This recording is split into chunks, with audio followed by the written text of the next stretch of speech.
This week, I'm proud to join the students, teachers, businesses, and nonprofit organizations taking big new steps to support computer science in America's schools.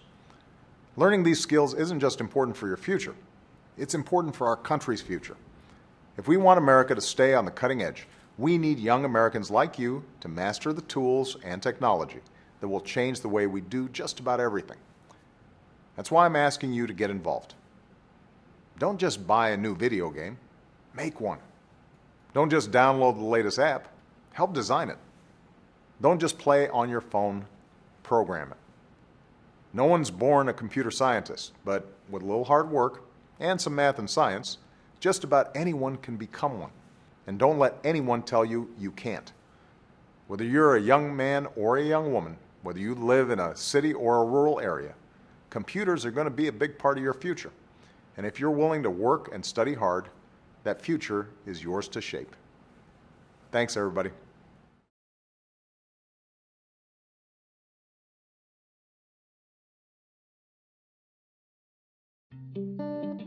I was 13 when I first got access to a computer. My parents bought me a Macintosh in 1984 when I was 8 years old. I was in 6th grade. I learned to code in college. Freshman year, first semester, intro to computer science. I wrote a program to play tic-tac-toe. I think it was pretty humble beginnings. I think the first program I wrote asked things like, what's your favorite color?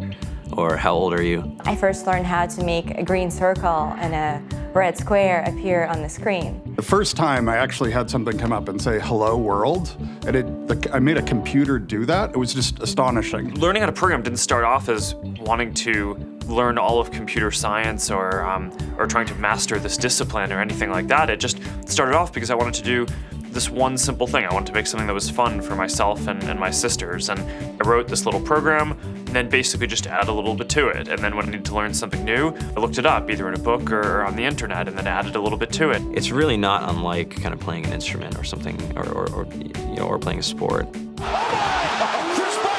It starts out being very intimidating, but you kind of get the hang of it over time.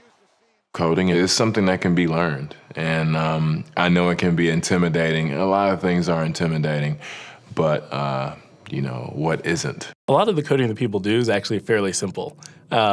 It's more about the process of breaking down problems than sort of coming up with complicated algorithms as people traditionally think about it.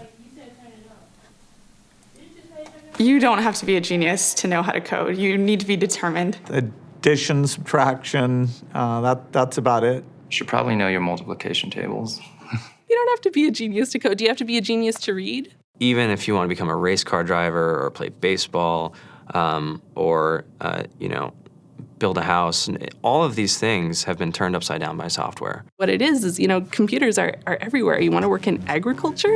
Do you want to work in entertainment? Do you want to work in manufacturing? It's just all over.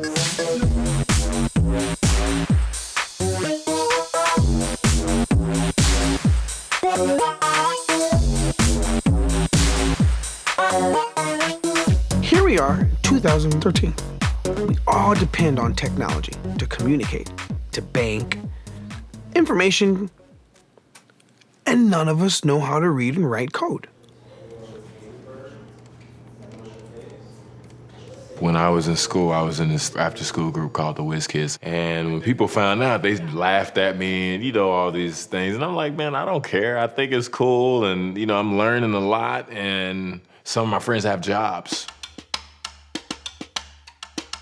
Our policy is literally to hire as many talented engineers as we can find.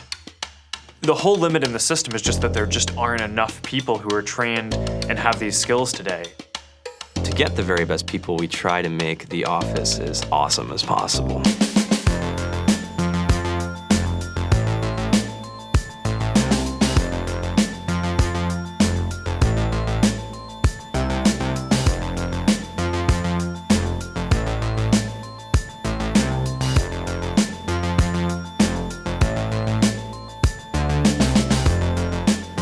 We have a fantastic chef. Free food. Breakfast, lunch, and dinner. Free laundry. Snacks. Even places to play and video games and scooters. there's all these kind of interesting things around the office and places where people can play or relax or go to think or play music or be creative. Whether you're trying to make a lot of money or whether you just want to change the world, computer programming is an incredibly empowering skill to learn. I think if someone had told me that software is really about humanity, that it's really about helping people by using computer technology, it would have changed my outlook a lot earlier. To be able to actually come up with an idea and then see it in your hands and then be able to press a button and have it be in millions of people's hands. I mean, I think we're the first generation in the world that's really ever had that kind of experience. Just to think that, I mean, you can start something in your college dorm room and you can have a set of people who haven't built a big company before come together and build something that 1 billion people use as part of their daily lives is just crazy to think about, right? It's humbling and it's amazing. The programmers of tomorrow are the wizards of the future. You know, you're going to look like you have magic powers compared to everybody else. I think it's amazing. I think it's the closest thing we have to a superpower. Great coders are today's rock stars. That's it.